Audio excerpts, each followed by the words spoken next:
We have with us then, so thank you very much. I'm going to ask you one other question now. So I think we've discovered that we agree in the case for retail CBDC. It's slightly stronger than I thought it might be. In private, we had last night a former ECB member essentially saying that a digital euro was a bad idea.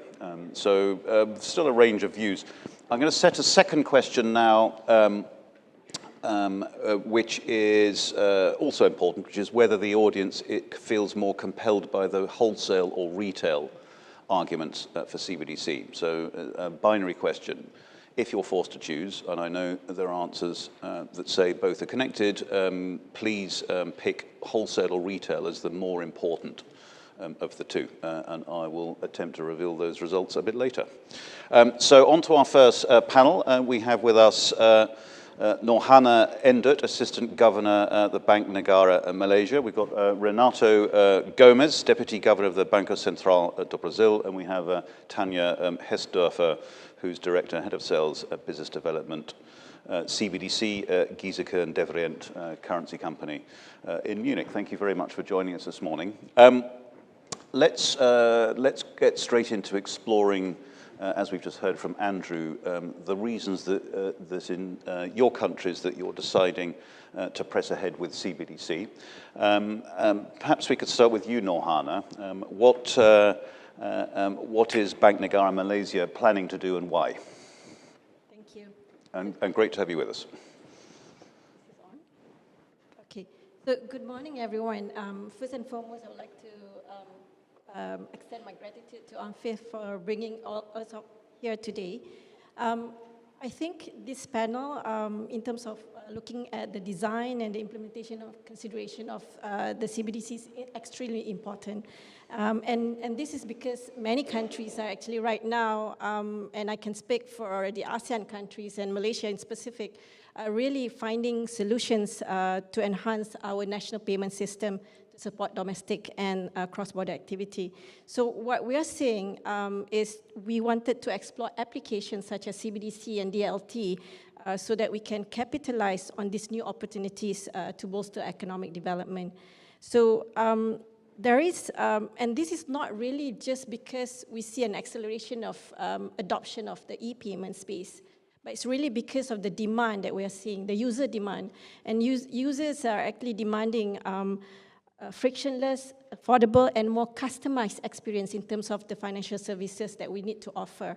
So with this, I thought this is very apt to talk about CBDCs. But let me just put things a bit more into perspective in terms of where Bank Negara, the central bank, is coming from. We don't see, at the moment, we don't see the pressing need to immediately issue the retail CBDC, and we do see that our payment systems are functioning well.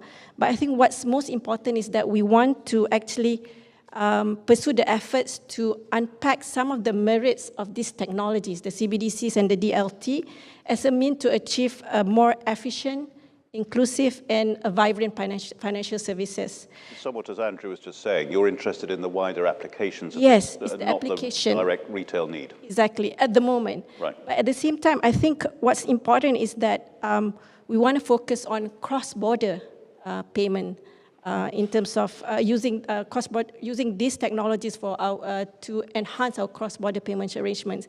And for countries like Malaysia, we are small, but we are very open.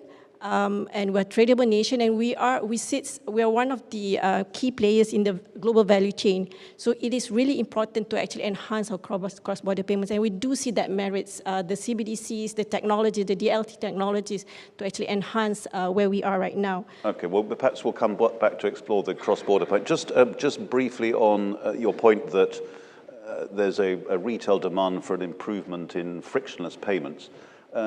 You don't think the private sector can meet that need? Right. I think the most important, and I would like to echo what was said just now, I think when we talk about replacing fiat money, I think the most important is confidence and trust. Right. So I think that's where the role of the central bank that needs to come in. So the private sector-driven money could, as we've seen currently in some of the exploration, would have that issues of confidence and trust because there's no backstop. Okay, so it's once again, it's somewhat the symbolic value as much as the practical technological need. Okay. Renato, in Brazil, you have a very good retail payment system called Pix, initiated by the state. But I think you're also going to press on with a retail CBDC on top of that. Can you tell us why? So thank you so much for having me here. Great to have you here. It's a pleasure to share the Brazilian experience with all of you. Yes, in fact, the CBDC project that we have in Brazil is mostly a wholesale CBDC that on the retail level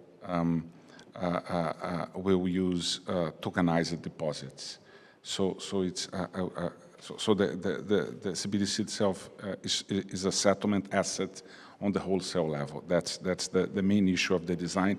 And as we were saying, Pix did a lot for financial inclusion and for retail payments. So in a sense, when the motivation for the CBDC project in Brazil is not really, of course there is still work to be done, but it's not focused on the retail side of the story. It's mostly to commoditize financial services in a sense. Right. We want to set up a common platform with governance led by the central bank, so as to bring fintechs, to bring DeFi actors, to bring traditional financial institutions to innovate with this new technology. So that's in a sense the emphasis. Pix, I believe, commoditized retail payments, which had much to improve only 3 years ago. And the CBDC project aims at commoditizing financial services. Okay, so Pix, I think, has been a great success. So your aim with CBDC is not to improve retail payments because you've done that already. It's to create a wholesale framework for innovation. That's exactly correct. The CBDC may have 3 uses. We see the CBDC as being used for do-offline payments, which Tanya knows even better. We'll explore that later. That's quite complicated, yeah. And so that's one use. Cross-border payments, as Norhana just mentioned, is also a concern that you have. And the third is to enable tokenization and to let's say, to explore the possibilities of programmability and composability to further to advance the offering of financial services. Okay, thank you. We'll get into some of our trusty friends, identity, privacy, interoperability, and so on in a minute. But Tanya, one thing I meant to ask Andrew, didn't quite have time, was the extent to which the user of a digital pound will be interacting with software created by the bank or software created by a private agent, is what he suggested, and to what extent that's different from interacting already with the commercial bank. But tell us about the way that the private sector is providing the payment answers to facilitate and implement these systems. Thank you, John, and it's a pleasure to be here. Welcome. So thank you very much for the invite. So as G&D, we basically see CBDC as a digital public infrastructure. So basically, the public sector would provide the platform, the governance, the integrity of the system, whereas the private sector would then build on top of that. So of course, we see that there is a lot of innovation already ongoing. Together with Bank of Thailand, we are trialing the digital baht. And as part of their project, they did a hackathon, so the private sector could actually build new applications, innovations on top of that technology. And there was a lot of innovation seen in those results. For example, apps that improve financial literacy for children, apps that come with specific purpose wallets, so you can, for example, create carbon neutral stimulus to help people to really spend money on specific items. But of course also the private sector can take over a lot of tasks that the central bank will probably not do in terms of end user interactions. So starting with a KYC, hosting wallets, creating added value in that system. So this is basically how we... Just briefly, I know in G&D's case, we typically imagine CBDC to be a phone app, but it's not just a phone app necessarily. So tell us about the formats of CBDC that you work on, and what drives the format. Absolutely. So I think it's really important to look at the local context. So there's no solution that fits to every market, but you really have to see what is needed in the specific jurisdiction. I think with Brazil, we see that PIX is a huge success, but still there is the last mile financial inclusion missing. And Renato and I, we have been discussing this over dinner last night. And there exactly a simple a simple form factor could come into place, like a smart card or a very cheap wristband that people can use to make CBDC payments, but they don't need a smartphone, they don't need internet coverage, so it could even work offline in a consecutive manner. And with that, you can solve the last mile financial inclusion to really have everyone participating in the ecosystem. In the case of G&D, you're working with many central banks. Are you spending as much effort on the user interface as you might do in the technological support in the back office? As G&D, we don't envision to offer any solutions to the end users. So what we see as a real success factor in projects to thrive adoption is to integrate with the existing payments ecosystem. So for example, the Bank of Ghana in their pilot, they did not issue a Bank of Ghana app to use the ECD, but they worked together with local commercial banks, they worked together with mobile money providers, they worked together with fintechs. And they integrated the CBDC functionality into the existing applications. Right. And like that, you wouldn't have to download a new app, but you could simply use your existing apps. You wouldn't have to have another onboarding process. So it really is thriving adoption. Okay. We're going to hear later from the People's Bank of China. They now have a zero balance app, which to me doesn't even look like CBDC anymore. It's simply payments technology provided by the state, because it's pulling money directly from your commercial bank account. Do we think, Renato, that CBDC is payments or payments and cash, or one or the other? I think it's going to be payments and cash in a sense. Right. Not retail payments to buy, to satisfy the needs that we have now, but to specific needs and to services that we still do not know.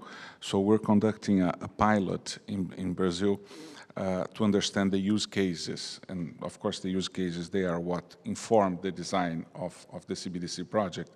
And the use cases involve a DVP for real assets, for instance, for cars, for real estate.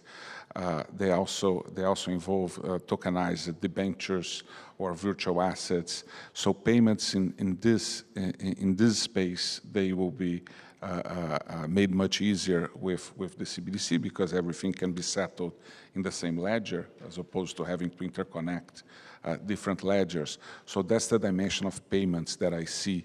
Of course, retail payments can be much improved with a dual offline feature, but that's another angle.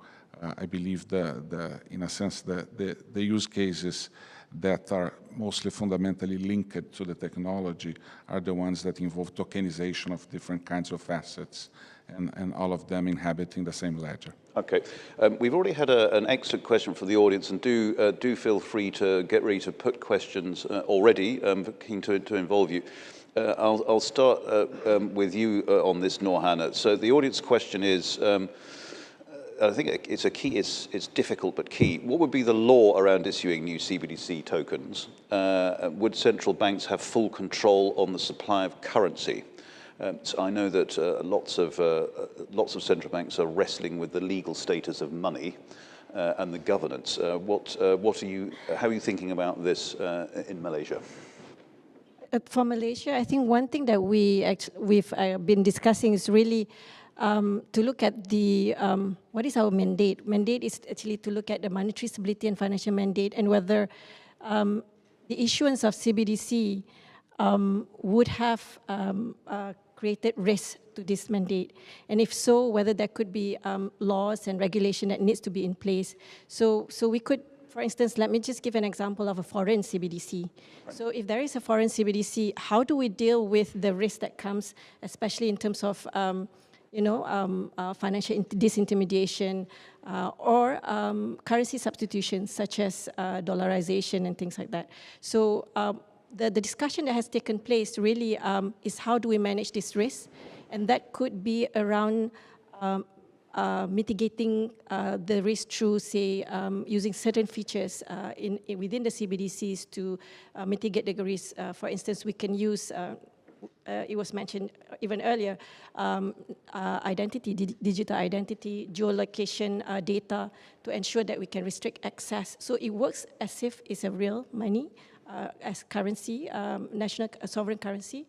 So these are the discussion. And the other one would be to look at the channels of where these CBDCs are being used, and that's where central bank should come in and see whether there needs to be, to assess whether they need to come in terms of regulation. Okay, so but you're not expecting to have to change the legal definition of cash? For Malaysia, I think we have not come to that discussion. Right. The central bank is the issuer of the sovereign money, but I think if there comes a point that we need to issue the retail CBDC, there could be that juncture where we will have to actually look at the law of the central bank. Yeah, the other part of the question, which is whether you'd have full control on the supply of the currency, I can only assume the answer to that is yes. Yes. Yeah, through regulation of the payment providers or banks that are issuing it. Yes. Yeah. Okay. I think it's a good question as well for you, Renato. What are the legal ramifications of your CBDC work, if any, including the definition of cash? Yes, we had to adjust certain statutes to allow the central bank to issue money in digital form.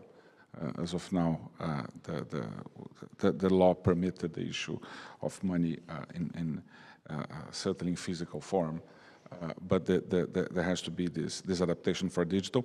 There are two other aspects that needed modification and adaptation. The first is regarding, that's still, let's say, ongoing, but regarding the privacy of the system. So we have to adapt our CBDC project to the Consumer Data Protection Law. And the issuance and the infrastructure has to be designed with that in mind. The other aspect that, in a sense, minimizes, let's say, the legal work to be done is the fact that on the retail level, consumers will use tokenized deposits. So tokenized deposits, they inherent the legal properties of demand deposits, right? And also the inherent, the risk properties of demand deposits, and they benefit from the supervision and regulation already in place. So that's not cash anymore? No, that's not cash. Yeah. That's okay. Not cash. Okay, thank you. Let's go back to this topic of cross-border interoperability briefly, and then we'll go and explore other issues such as the technological implementation. On cross-border, we had a question about cross-border cooperation earlier. There are interesting projects like Mbridge taking place. We've got Project Dunbar as well. Nohana, you brought this topic up already. How is the process working to cooperate with your fellow central banks to arrange cross-border interoperability of CBDC? Maybe just to touch a bit on Project Dunbar, which is, so we were working with Monetary Authority of Singapore, Reserve Bank of Australia, and also the Reserve Bank of South Africa to look at multiple CBDC platforms. So it's actually focusing on one single platform where we can transact multiple CBDCs. And I think it is a great learning in terms of understanding what the technology can actually offer. So what we've been doing is actually to look at the governance of the platform, the access, as well as how regulations coming from central bank, I have to touch this, regulation and the jurisdiction boundaries. So this has been the kind of work that has been focused in terms of Project Dunbar. And what we've seen is we do see that promising values coming from CBDC. So we were able to actually unbundle governance process, so we can actually separate critical regulation that needs to reside with the central banks, and at the same time we would have certain rules that remains with the platform to ensure that the CBDCs perform well.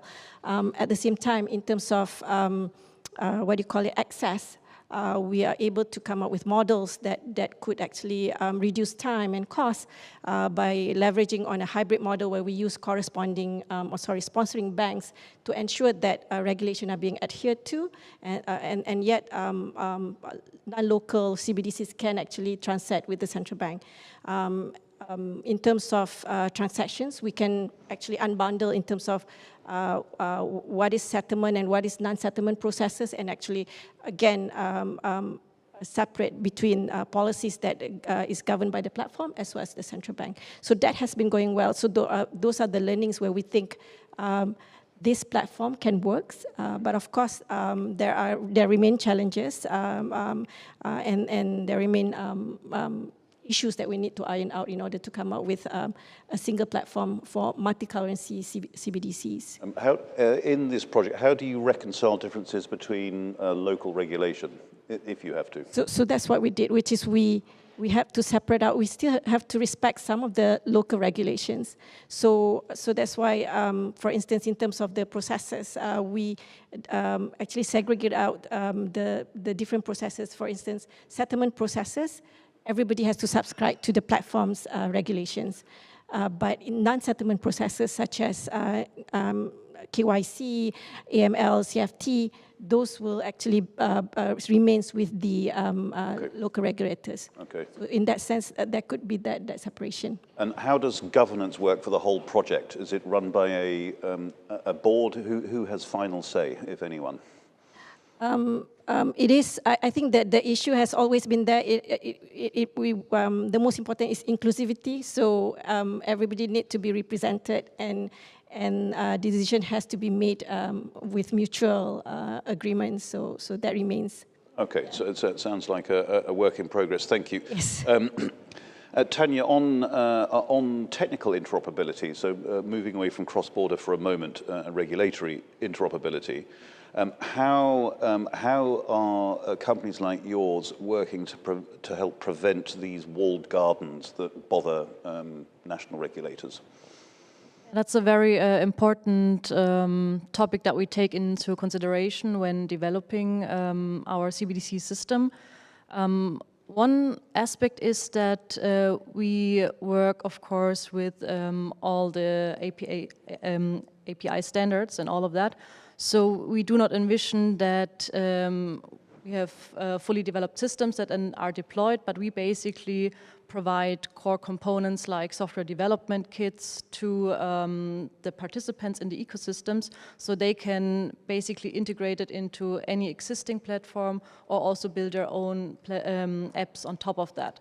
So I think it is key to basically have a very interoperable, very light core that can be then integrated into existing or new applications. So that's basically how we develop. Okay, and also applying, there's ISO 20022 is the standard that SWIFT and others talk about to ensure interoperability. For example, yeah. Yeah, okay.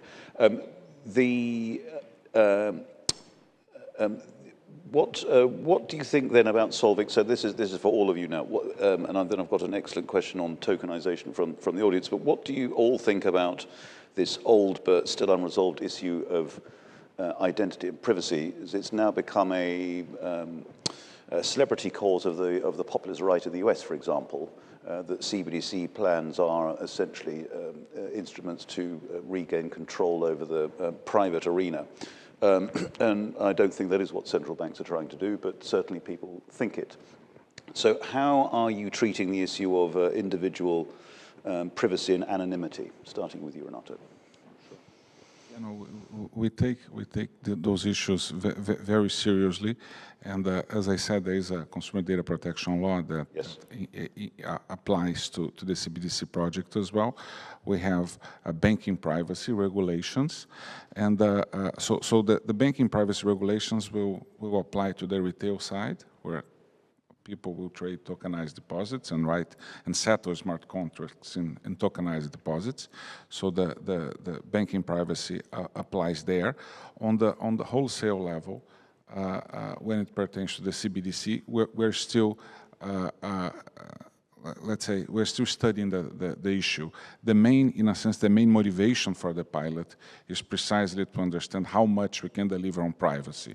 And as of now, we think of using an Ethereum technology, so it would be a permission blockchain, where the nodes would be the financial institutions and the payment service providers.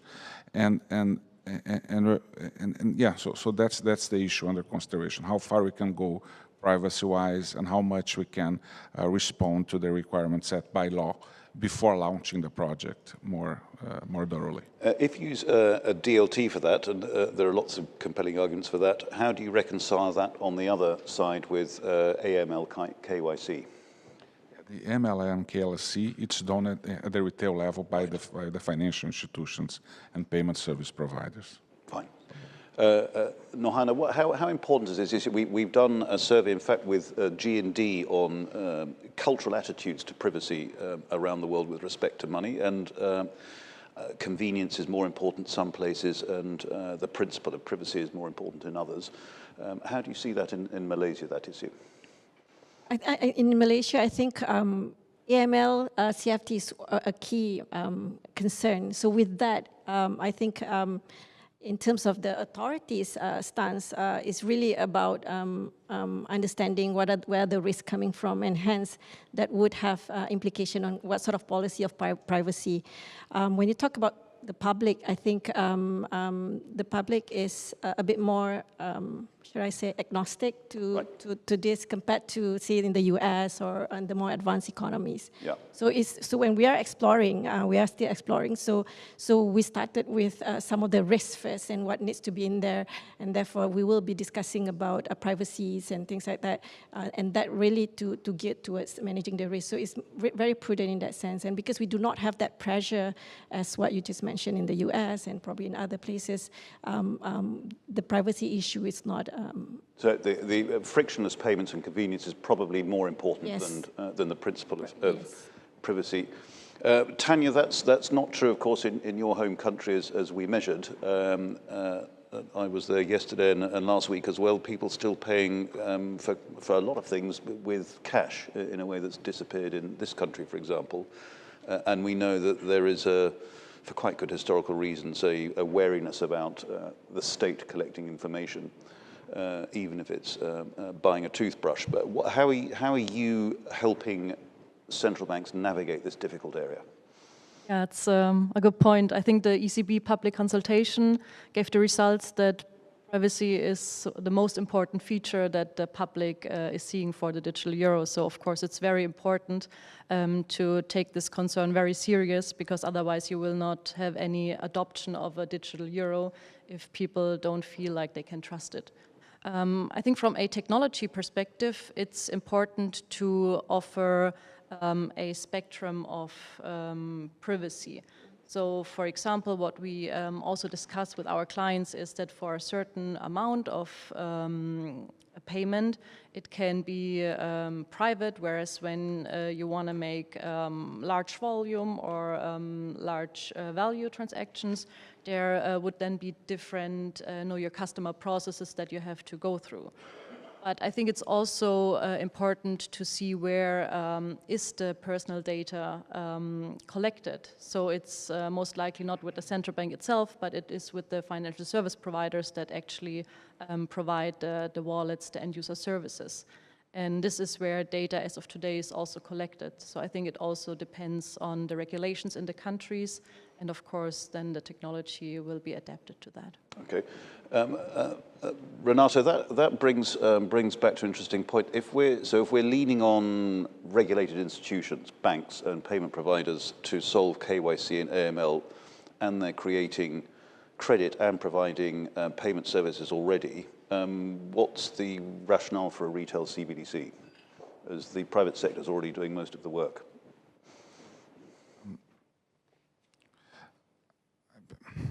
I believe that, as I said, in Brazil, the main rationale for the CBDC is to enable banks to, let's say, tokenize their balance sheets. Right. So that's, and I believe with an open architecture that where different actors can join, there is a potential for fintechs and for actors that we don't even, they're not even established nowadays to offer these financial services. So on the retail level, we want to, the point is, we don't want this ecosystem to be far away from the regulator, right? We want to keep it as close as possible in order to understand it and to make sure that the public policy goals are being met. So that's why we are using the financial system as it is, as a gate, as an entry gate to this new space. But if so, let's say you have a new entrant, let's say you've got a well-regulated stablecoin provider. It might not create credit, but it's going to do other things that you already get banks to do. So will these needs on collecting information and also keeping it private essentially drive new institutions to look like banks over time anyway? Yeah. We need certainly to avoid regulatory bypass or regulatory asymmetries. So we keep a very open eye to shadow banking, precisely to prevent that you have, let's say, synthetic banks, right, under different regulation. Yeah. Okay. We've got a couple of great questions coming on the platform, but before I turn to those, does anyone in the room would like to do it the old-fashioned way and put their hand up to ask a question?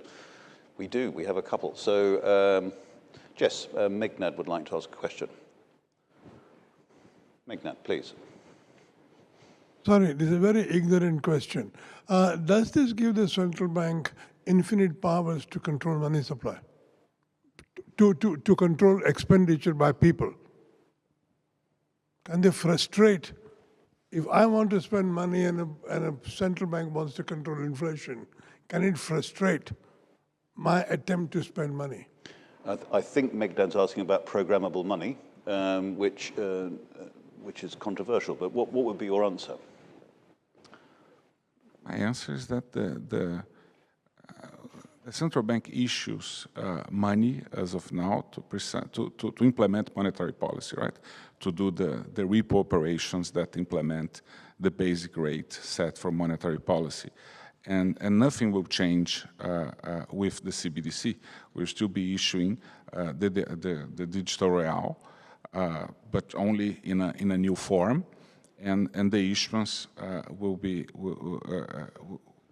designed to meet the monetary policy goals. Is it possible to frustrate my payment to somebody else because you have the central register, and you may just not do it? Do you mean in practical terms? Do you mean in political terms or practical terms? Policy terms or practical terms? Practical terms. You see, I'm a central banker. I want people to stop spending too much money. I control the ledger, and I can just say, I will frustrate certain large payments. What's to prevent, but then it will take me a lot of time to find out that you have frustrated my payment. Maybe can I Please, who's coming? Would you use this system to slow down the movement of money? To weigh in. So I think first order of business, even with the fiat money, the central bank does control the supply of money, and that's really because of the mandate to ensure monetary and financial stability. So that's one. The second one is, I think, with CBDC, yes, the central bank would be able to analyze and see where as you said, where the spending are and whether we are able to control the type of spending. So, but whether there is a need for the central bank to do such a thing. So even now, when the central bank look at lending or financing, we can actually use interest rate to steer where should be the financing of the economy would be, and we can use measures. So that could be one lever. So yes, you're right, in a sense that given the powerful, if there is tracking of where the expenditure is using the CBDC, then it will give that power or the ability for the central bank to assess and analyze and actually probably do measures or policies to frustrate, as you said, that kind of expenditure. But however, I think what's most important is not in that space. What's important is really whether such expenditure create risks in terms of monetary or financial stability. And I think what Tanya just mentioned, when we talk about programmable CBDC, so we can actually use a spectrum. So basically, only those high value, high transaction where there could be concerns of, say, AML or CFT, where there could be monitoring. And I think even as it is now, the central banks are doing that, which is looking at monitoring of flows, which is suspicious and things like that. So my anonymity... Norhana's saying maybe, I think, Megnad. I think the answer is maybe. Sorry? Norhana's answer to you is maybe, they might, I think. Yeah. Or they're already doing it. See, right now, as a central banker, all I can do is to increase interest rate. Now you're saying that you could actually frustrate my large payments because I lose my anonymity. Technology You know what's happening. Yes, technology would give the ability, but whether the central bank would do it, it really depends on Of course they'll do it. Yes. Do I trust central banks? God, no. Why should I trust central banks?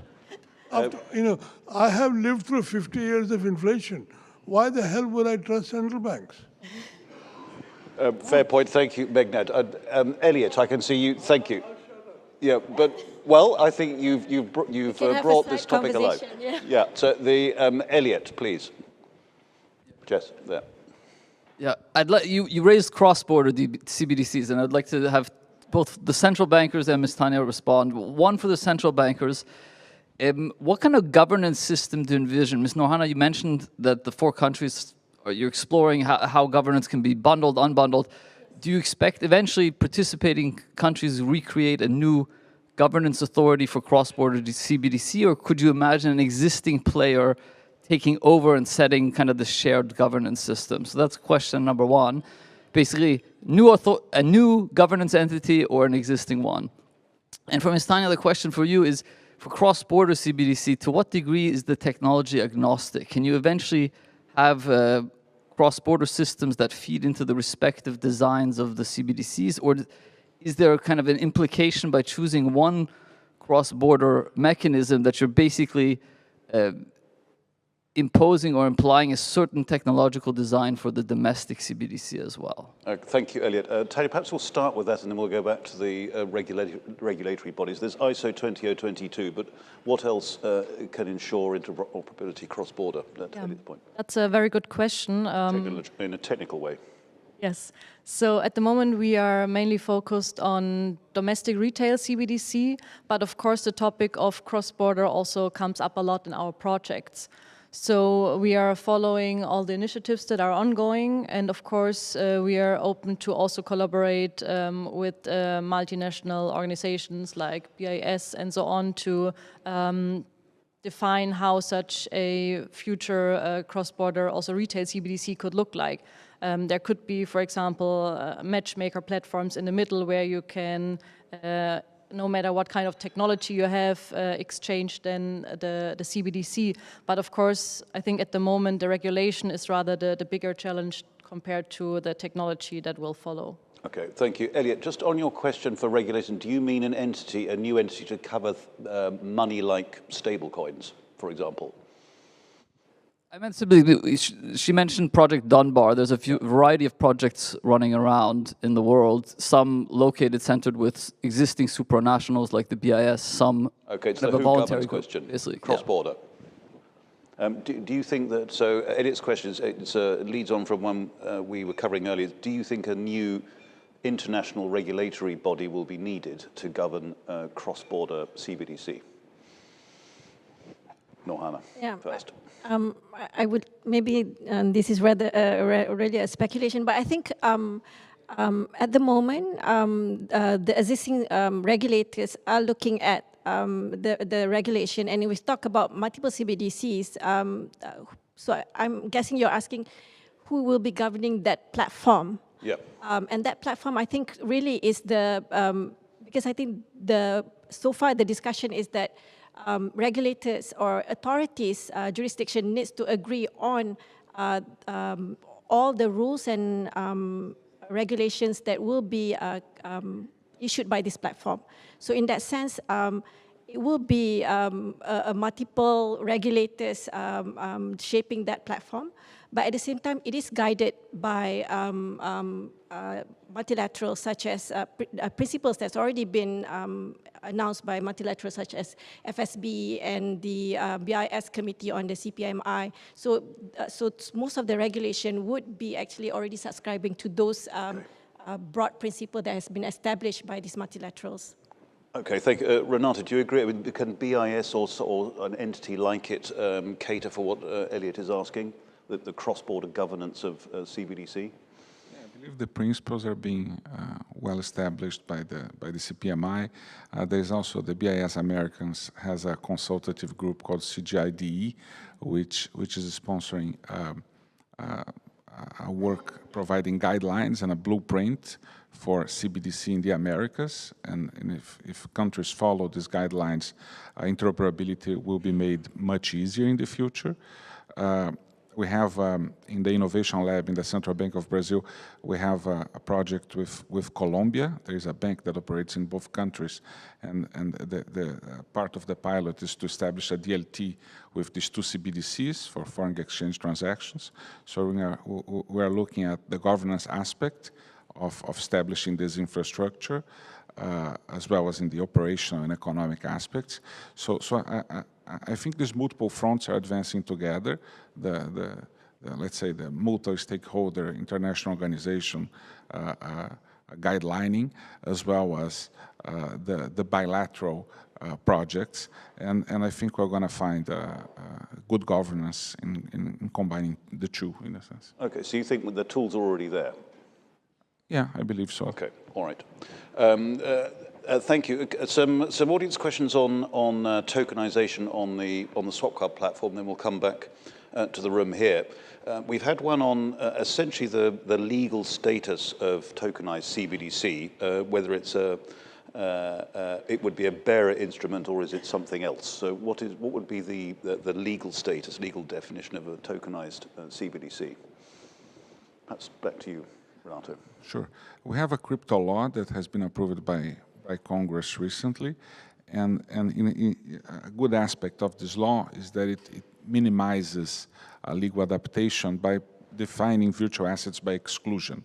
So if a security is tokenized, it remains being a security and respecting the laws that govern securities. If a financial asset is tokenized, the same applies to a financial asset. The legal structure doesn't change. A tokenized deposit, in the case of the Brazilian CBDC project, will, legally speaking, will remain being just a fractional demand deposit by a regulated entity. Okay. So in a sense, so not cash. Not cash. Yeah, exactly. Yeah. Okay. Any thoughts on that, Norhana? The legal status of tokenized CBDC? Maybe I pass because I think we have talked about tokenization of assets, but we have not really explored in terms of whether the legal status. Okay, fair enough. Thank you. Another very good question. So on this topic, if some central banks chose to tokenize CBDC, retail or wholesale, and others don't, will tokenization become a competitive advantage for those economies? And that was implicit in what Andrew was saying earlier. Why don't you start with that, Tanya? Yeah, that's a good question. I think it really depends on the specific jurisdictions because each country has different motivations with the CBDC, and it really depends what kind of value it can add. And for sure, in a lot of emerging markets, there's now the possibility to have much wider financial inclusion or even like leapfrog to a next technology, whereas maybe in advanced markets, there is now interest to look into things like machine-to-machine payments or delivery versus payment. So there are a lot of opportunities, but I think at this point there's not a competitive advantage, but we will for sure see, depending on how the private sector will then innovate on top of it, how this will actually develop. Okay, thank you. Renata, I think you suggested actually that you are specifically targeting this, that it may give you an economic advantage. Yes, I think the CBDC project and the tokenization has the potential to bring much efficiencies to the banking sector, and to spur innovation and to generate new financial offerings. So I think there will come a competitive advantage just by the cost efficiencies that it will generate. Okay, and you're not concerned about the flip side, which is fragmentation? No, fragmentation is there's always a trade-off between, let's say, fragmentation and financial stability in a sense. But we're doing a very cautious approach in the sense that we are starting with the actors that are already in place. We plan to use the fintechs and the financial institutions to launch Brazilians into this space. So that discussion might come in the future. There is a financial stability aspect to it. There is a competition policy aspect to it. And we'll keep looking at both in order to let's say, to steer the market. Norhana, perhaps I'll express the question a bit differently. Let's say there is a CBDC arms race, competition between economies. Is there a penalty for not doing it when others are? I think there could be that missed opportunities, and while I do not want to conclusively said that we are countries not doing it will be there'll be setback, but there'll be missed opportunities, and the fact that I think it offers, what CBDC is doing is offers immense opportunities to actually be a bit more inclusive in terms of rich financial services. So that in itself would actually expand the economic cake. So, and for us, for instance, when we think about CBDCs, the main principle is really to ensure there's a higher inclusivity. And with higher inclusivity, we're talking about the underserved, the unserved, unbanked. We're talking about SMEs and all that. So those immense opportunities would actually expand. And if we did not do this, there'll be setbacks. So you're more driven by the financial inclusion point domestically? Exactly. Yeah. Okay. Thank you. A somewhat related point, and I'll come back to the room here, which I know is a legal debate in European policymakers. So long as there's cash in the economy, should some categories of retail suppliers be obliged by law to accept cash? Tanya, that's not a technical question, but I know that G&D talks about this. Do you have a view? Yeah, of course, we are one of the largest private banknote printers. And of course, we support the freedom of choice. So it is important to give the population the opportunity to either pay with cash or pay with their preferred private payments instrument or maybe a CBDC. So I think you can only create this trust environment in a country if you give everyone the choice to make their payment as they would like to do it. Okay, Renato, there is a recent argument in Italy about obliging small merchants to accept digital payments, which they regard as expensive. What's your attitude to this in Brazil? Will you oblige small retailers to continue to accept cash as you develop your digital ecosystem for cash? Physical cash, that is. Yeah, no, I don't think there is any debate about that. We wouldn't oblige either cash or payments in digital form. I think we trust market forces to let merchants choose their most efficient ways of accepting payments. We've seen a lot of digitization recently, and that's very welcome. But we'll leave it to merchants and consumers to decide how much they will go into it. Okay, Norhana, this is also a financial inclusion question. G&D talks about this, I think, with the programs they work on to allow people to use physical cards if they don't have a phone, for example. What's your view on the utility of physical cash in Malaysia and the obligation of retailers to continue to accept it? I think we are open to allow, I mean, for consumers to actually decide on in terms of their choice. But I think what's most important is actually what the central bank can do is to do the nudging. So, and nudging could be in terms of ensuring there is digital and financial literacy, so that when, you know, sometimes people are averse to using digital payment because of you know, the unknown, and they're not used to it. So what we've been doing is actually to ensure, just like what we did with e-payments, which is to ensure that there is a big push in terms of both digital and financial literacy. That's one. And the other one is to ensure there is ease in terms of points of payment. So that would also actually encourage people to be a bit more open to accepting other forms of payments or transaction apart from physical cash. And these are the things that I think are nudges that if we want to move to that direction, that central bank has to actually undertake. Okay, thanks. You touch on the theme of adoption. We haven't got time to go into that today, but that, of course, that's encouraging adoption is another issue that the CBDC units at central banks are grappling with. Got time for one more question in the room. If someone has a question, you, sir, first with your hand up. First, thank you for all the insights. I had a question about the design. Sorry, could you tell us where you're from, if you could? Yeah. Thank you. Thibaut Pellet from Worldline. I have a question about the design of a retail CBDC. I feel we have more and more consensus about the wholesale CBDC around DLT technology for the ledger. As for the retail, I think there is still question whether it should be like traditional database or traditional design versus DLT, actually. Okay, simple enough question. We know that the People's Bank of China opted not to use DLT for various reasons. Which would be the preferred platform? You've talked, Renato, about DLT as a platform. What's your view on traditional database technology versus DLT? The Central Bank of Brazil sees DLT and in particular the Ethereum technology that we are now considering as enablers of programmability and composability. Since that's what we are ultimately interested in, we think that DLT is essential for this project. Of course, for retail payments, DLT is not essential at all. PIX is not set in a DLT, and it works very well.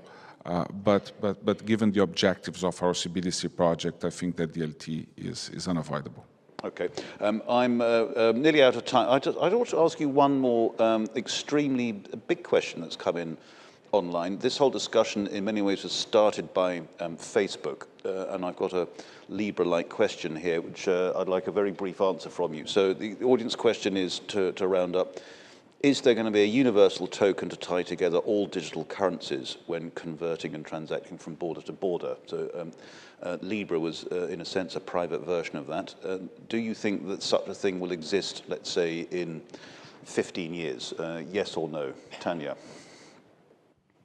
Wow, that's now looking into the far future. I would say with looking at how Libra ended up, it's kind of hard to find consensus between all of the different nations, so my guess is a no. I think that's probably right. Renato?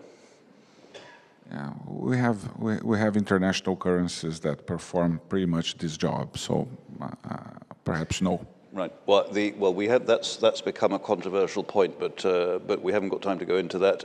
And Nohana, what do you think? A global universal unit of account that isn't the dollar?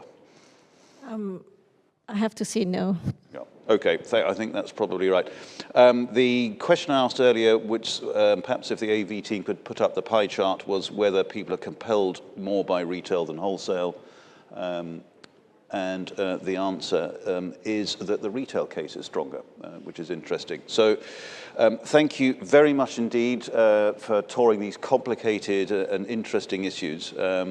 We are delighted to have you with us. So thank you very much, and stay with us for the next session. Thank you.